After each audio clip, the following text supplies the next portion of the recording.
Well, hello everyone. Welcome to and welcome back to my channel, Book Time with Elvis, with me, Mark, and also with Elvis in the background there. Just a brief glimpse. I do hope you're doing well, and I thought I would just give you a kind of check-in, a weekly reads for the first week of November, what's been going on with all the different events that I've been involved in or involved with.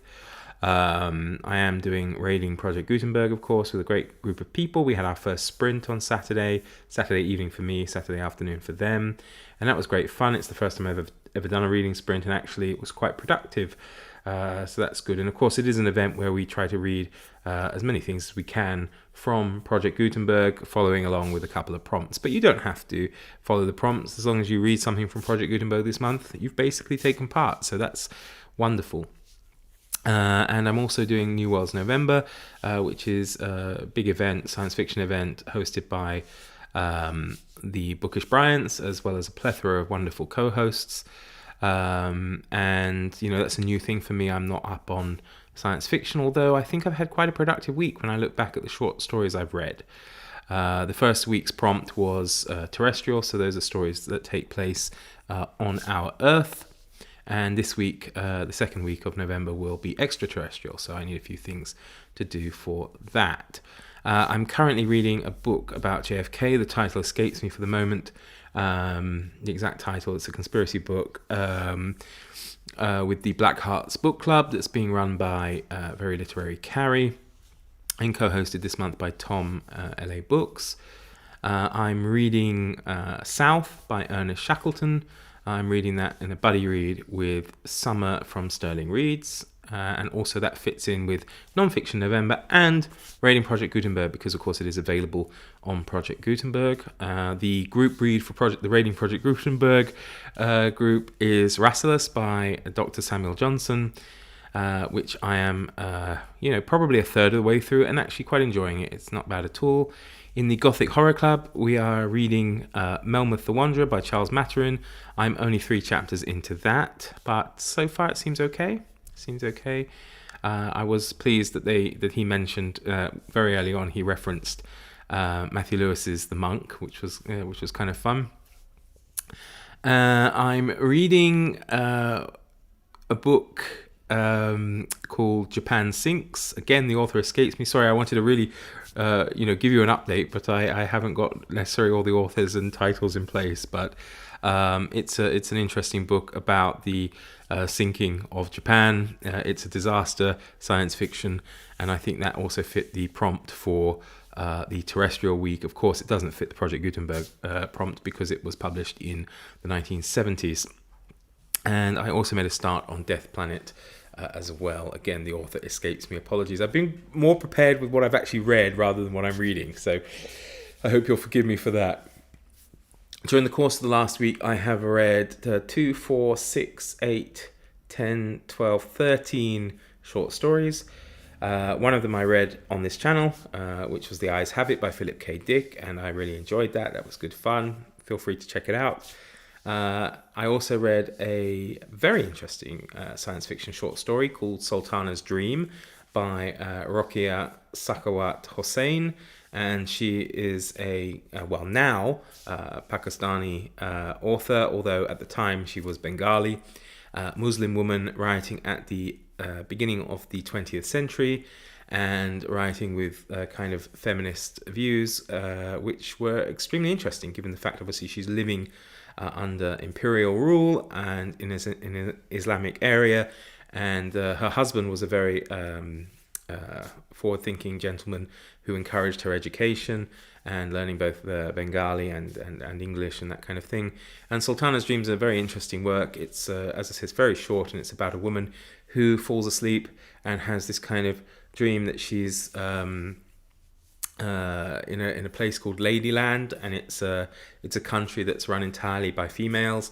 And the science fiction element is that there are a lot of interesting innovations that have been done by these women. So I think the story is published 1904, 1905, but they talk about harnessing solar energy, using solar power, harvesting water from different sources, and that kind of thing. There are kind of flying machines.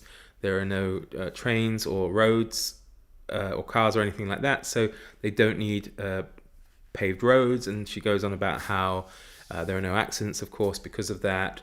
And it's very interesting as well, because all the men are kind of the situation is reversed to how it was in real life. So the men are kind of kept a bit away, and the country doesn't like to trade with men because they can be vulgar and that kind of thing. So it was very interesting, and I would actually really recommend that if you have an interest in reading some kind of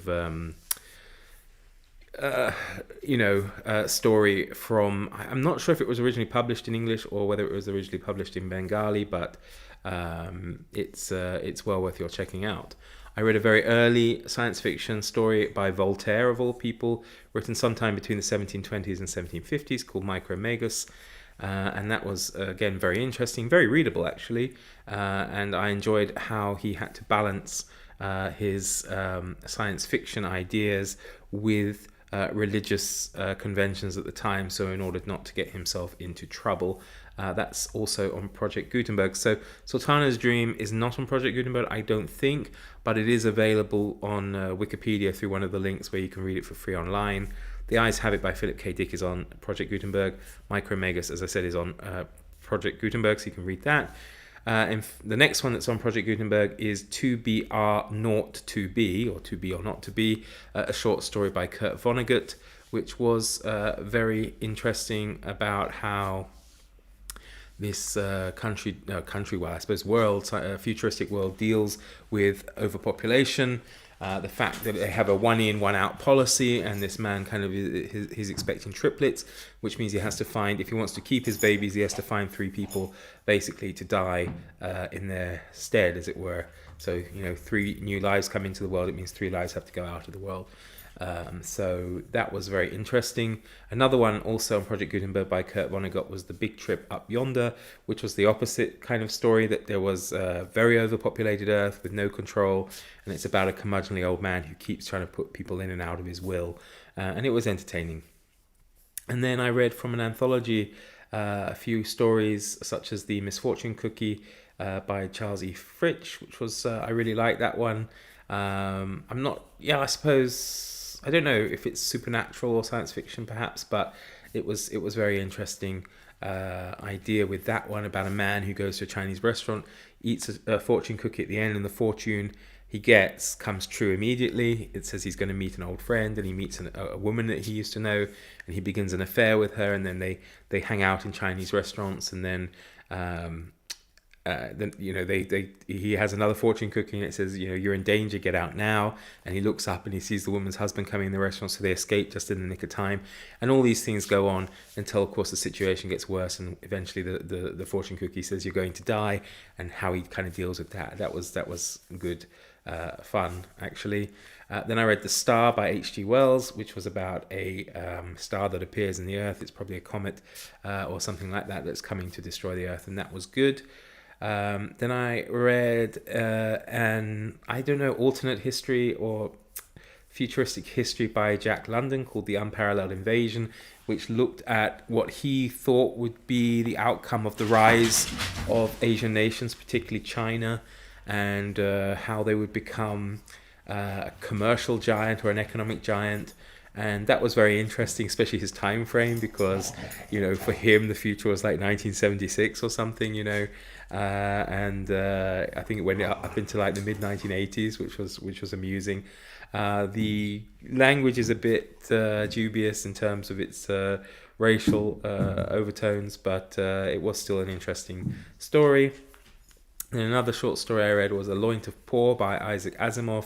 And this was very short and well worth checking out, and it was the idea of a man avoiding the statute of limitations on fraud by jumping into the future 7 years to get out of that. And there was a court case over whether or not that counts, had he lived through those 7 years, and I found that very interesting.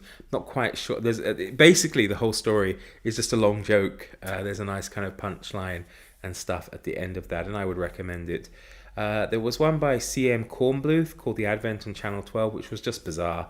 I don't really have many positive things to say about that one. That was just weird. I can't even remember it enough to tell you in detail. Then there was Plaything by Larry Niven, which was okay. It didn't really stick with me as much as the others.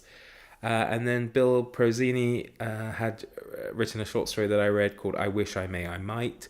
Again, perhaps not. He's probably known for science fiction work. The story itself, I'm not sure was. It was more kind of a modern Arabian Nights thing, but it was all right. And then one I really enjoyed, which was bizarre, was called The Flood, and it's by Kobo Abe.